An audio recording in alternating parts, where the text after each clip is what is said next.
everybody. So thought I'd make a new video for today. I am on my way to Phoenix, Arizona, and I am currently in Illinois, so I will be going kind of catty corner here, and then I'll cut across 40 and drop down into Phoenix. So on my way, thought I'd talk about what's up. So it turns out we are going to be doing some videos on my birthday. I will bring those to you as the day gets closer. Want to send a big shout out to Jay's Canadian Garage, who has thrown some happiness into my life, which I definitely needed. It's been a rough few days, but I am back. I'm excited. Going to Phoenix, Arizona. I love Arizona. Yeah, it's hotter than the hubs of hell, but it's awesome. It's beautiful, and I hope you like the intro there. That was some of the test footage while I was dialing in the Mini 3. So that was actually the first video that was captured on there, and I thought I'd dial it down a little and just kind of show you what I was able to do. So yeah, that was kind of cool. So what else is going on? Let's see. So once I get this Phoenix run done, I'll probably have one more run left within my hours, and then I'll need to do another 34-hour reset. So depending on where I'm at, if I'm out west, I'm wanting to do some neat drone footage. So I'm hoping that I can be somewhere where I can capture, maybe some caves or caverns or something like that. The mountains are okay, but the problem is, we have a ceiling that we can legally fly, and there are a couple of caveats to that depending on how close you are to the object that you're trying to film. So you kind of run out of things that you can do mountain range wise. So when you're out in places like Utah and stuff like that, where they have these, Colorado, where they have these deep kind of caverns, they're a lot of fun to fly. So I'm hoping maybe I could get some of that in there. I'm really excited to get this drone dialed in. I've still got some work to do on the settings. I haven't been able to do anything since I flew last, so I'm kind of excited to get all that dialed in. And I don't know. I've got to work with the editing software, because the drone shoots at a higher rate than I can actually edit with my current program. So I'm having to dial back the 4K just to be able to edit the footage. But I'm absolutely so far in love with this drone. No regrets getting it. Now, there are two different ways that you can get this Mini 3 drone. You can either get it with the standard batteries, which are just like the Mini 2, different shape. You can't interchange them, but as far as time-wise, they're the same. Or you can get the new batteries, which give you a 45-minute flight time. Now, I wouldn't actually fly it for 45 minutes. I'm generally doing 35, somewhere in that area, which is basically 10 minutes additional flight time per battery. So I'm loving that. One of my biggest complaints about all of the drones is that you're getting roughly that 30-minute maximum, flight thing. Well, if you've ever messed with DJI or anything DJI, there's a lot of updates. They kick out updates constantly. Well, when you go to fly and all of a sudden you realize, oh, there's an update, you're going to burn that battery as you're trying to do the update.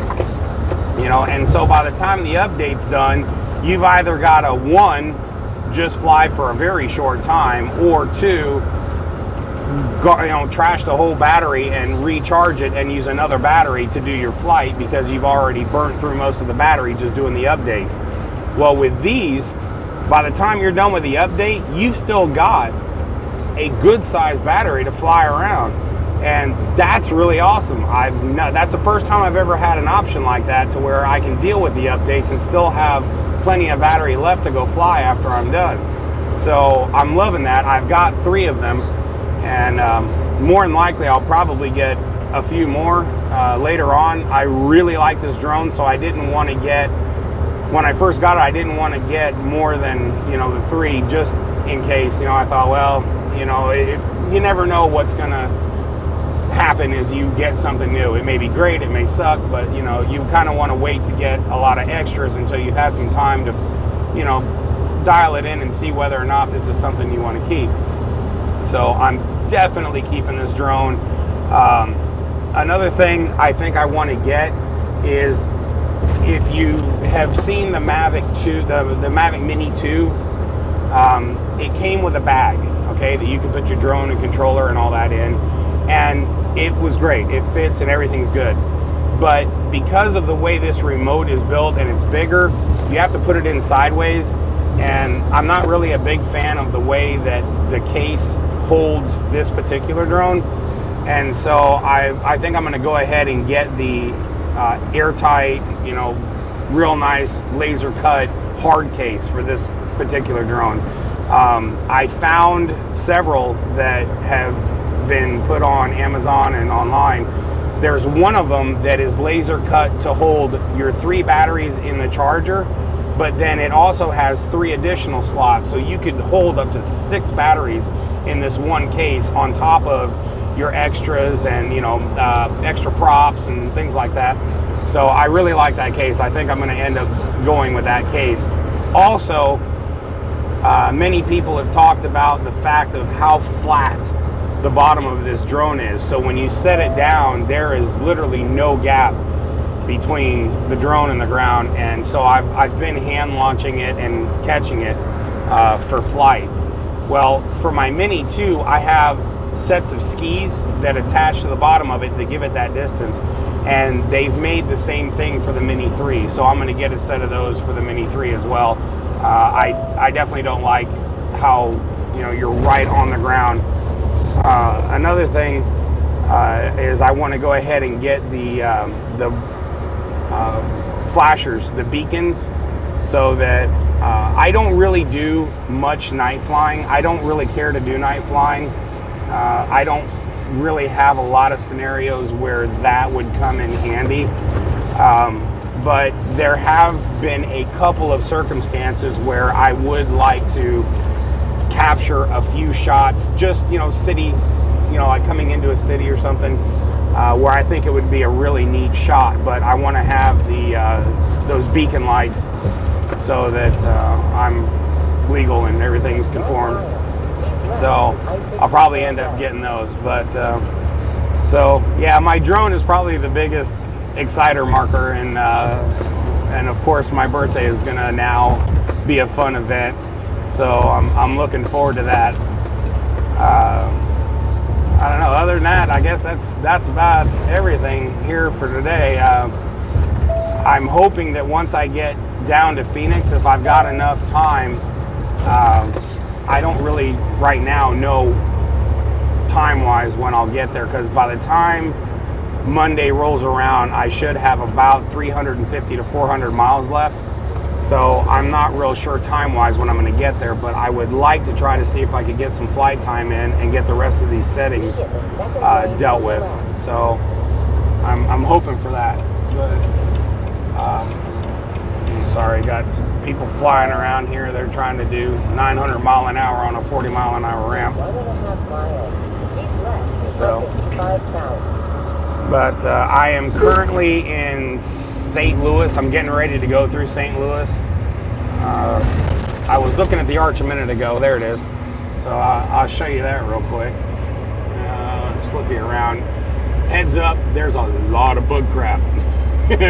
Yo, I think I've hit every friggin' insect in Illinois. Oh my God. I had cleaned it, and from the time I cleaned it, which was just not that long ago, till now, it's already full of bug crap. It's like, good Lord. At any rate, let's see if I can find, there it is, there's the arch. Please hold. Keep left to I-55 south. Voila. So if you're ever coming into St. Louis, on I-55. This is how you'll see the arch coming in. Now, I have been in that A arch. mile, continue straight onto I-55 Oh, south, wow. I-64 west. That was not loud at all. Holy crap. Okay, so funny story. So when I was a kid, one of my field trips was to go to the arch. You straight onto I-55 south, I-64 west. Wow, that is so loud. Okay, let's turn her down. Okay, so at any rate, one of my field trips was to go to the arch with my class. And so went to the arch, and when you get into the arch, people often wonder how you get to the top of that. Well, there is like this egg-shaped elevator that you'll get in, and each one of them holds 4 people, and you sit down 2 on each side, and you're facing each other. And this elevator goes up, stops, moves over, up, over, eventually getting you to the top. Well, I learned at a very early age that I am tremendously claustrophobic. And at the time, I wasn't aware of that. So I had this little girlfriend that I don't remember who she was or whatever. Hopefully she doesn't see this video. She's liable to sue me. But I had this little girlfriend at the time, and she was sitting next to me. And so we rode up together. Oh, here's a really large. So that's what it looks like when you come in. Oh, wow, there's a helicopter right there, too. And he's flying super low. Wow. Like, man, he is mega low. It looks like he's going to fly through the arch. I don't know if you guys can see that or not. But, wow. He is flying right towards the bottom of that arch. Damn, that's wild. I've never seen a helicopter fly that low around here. I don't know where the hell he went. Whoops. Oh, no. Okay, wait. 44 West. Yeah, that should be where I'm supposed to go.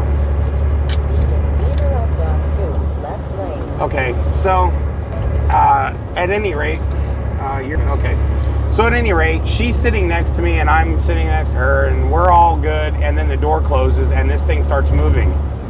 The next thing I remember is getting to the top of the arch and the door opening, and my little girlfriend is screaming bloody murder.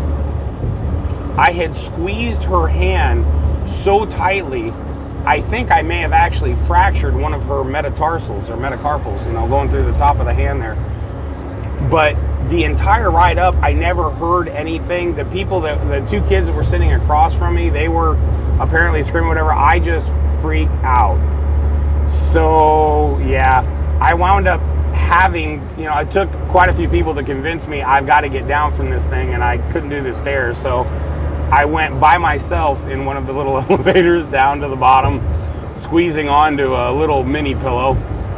And yeah, so I have never gone back to the arch. I will not go back to the arch.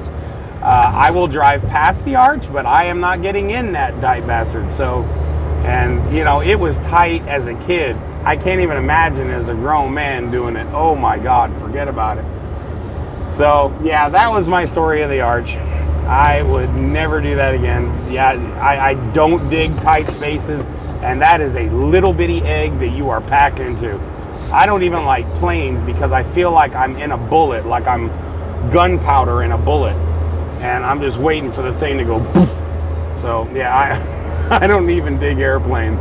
I don't really much like the idea of floating in the ocean. I've watched Titanic many times, and I'm terrified. Like I don't know about the whole floating across the ocean thing. I want to be able to see land, but when you're out in the middle of the ocean and all you see is water, yeah, I don't know that I'll do well with that.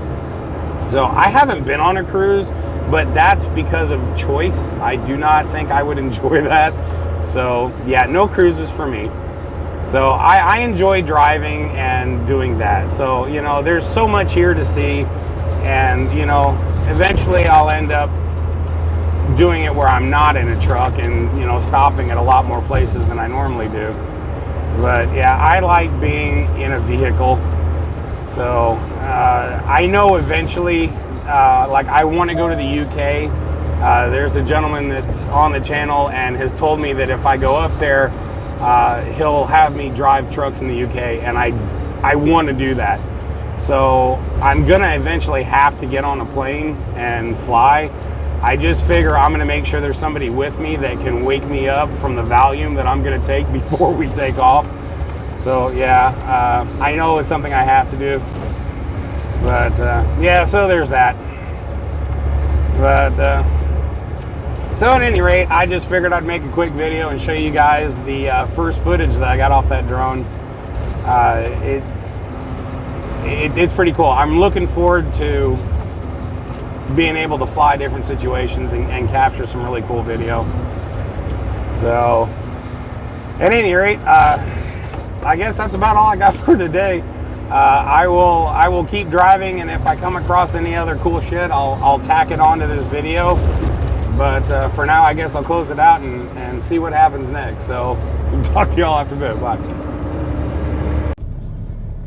Okay, so I told you if there was anything else cool that happens, I'd come back and tell you.